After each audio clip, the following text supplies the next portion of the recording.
Hii saratani ya kutokukubali kushindwa au kutokuteuliwa haiko kwenye vyama vya upinzani peke yake, hata CCM ipo. Kuna watu ndani ya CCM wamenuna na sio kununa tu kwa sababu hakuteuliwa. Wanaendelea kufadhili kampeni za kuwachafua wale walioteuliwa. Wanaendelea kuendesha propaganda ndani ya vyombo vya habari, ndani ya social media, kubomoa heshima ya nchi yetu. Wanabomoa heshima ya mgombea wetu wa urais. Wanabomoa heshima ya taifa letu. Sasa Mwalimu alisema uhuru bila demokrasia ni udikteta, lakini demokrasia bila ya nidhamu ni fujo. Una hiari ya kubaki ndani ya chama kama unaridhika na kanuni zake na katiba yake.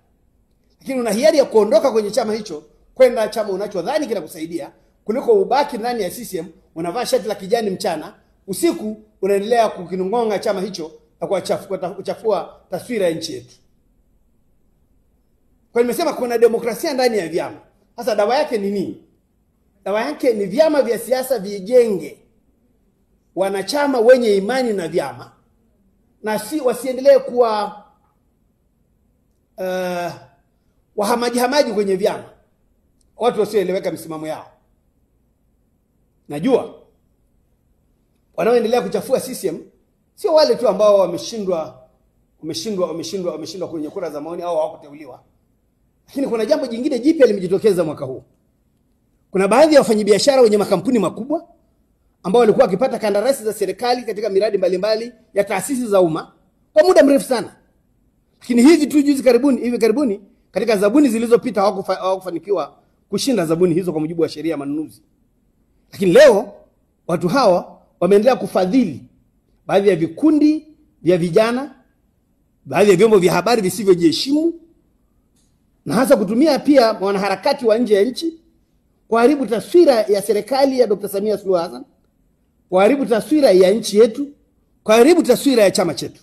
Hii saratani ya kutokukubali kushindwa au kutokuteuliwa haiko kwenye vyama vya upinzani peke yake, hata CCM ipo. Kuna watu ndani ya CCM wamenuna na sio kununa tu kwa sababu hakuteuliwa. Wanaendelea kufadhili kampeni za kuwachafua wale walioteuliwa.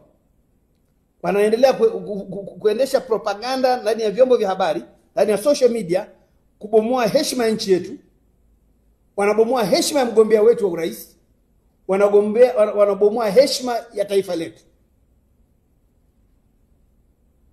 Sasa Mwalimu alisema uhuru bila demokrasia ni udikteta, lakini demokrasia bila ya nidhamu ni fujo. Una hiari ya kubaki ndani ya chama kama unaridhika na kanuni zake na katiba yake. Lakini una hiari ya kuondoka kwenye chama hicho kwenda chama unachodhani kinakusaidia kuliko ubaki ndani ya CCM unavaa shati la kijani mchana, usiku unaendelea kukinongonga chama hicho na kuchafua taswira ya nchi yetu. Kwa nimesema kuna demokrasia ndani ya vyama. Sasa dawa yake ni nini? Dawa yake ni vyama vya siasa vijenge wanachama wenye imani na vyama, na wasiendelee kuwa wahamaji kwenye vyama, watu wasioeleweka misimamo yao. Najua wanaoendelea kuchafua CCM sio wale tu ambao wameshindwa kwenye kura za maoni au hawakuteuliwa. Lakini kuna jambo jingine jipya limejitokeza mwaka huu. Kuna baadhi ya wafanyabiashara wenye makampuni makubwa ambao walikuwa wakipata kandarasi za serikali katika miradi mbalimbali ya taasisi za umma kwa muda mrefu sana. Lakini hivi karibuni katika zabuni zilizopita hawakufanikiwa kushinda zabuni hizo kwa mujibu wa sheria ya manunuzi. Lakini leo watu hawa wameendelea kufadhili baadhi ya vikundi vya vijana, baadhi ya vyombo vya habari visivyojiheshimu, na hasa kutumia pia wanaharakati wa nje ya nchi kuharibu taswira ya serikali ya Dr. Samia Suluhu Hassan, kuharibu taswira ya nchi yetu, kuharibu taswira ya chama chetu.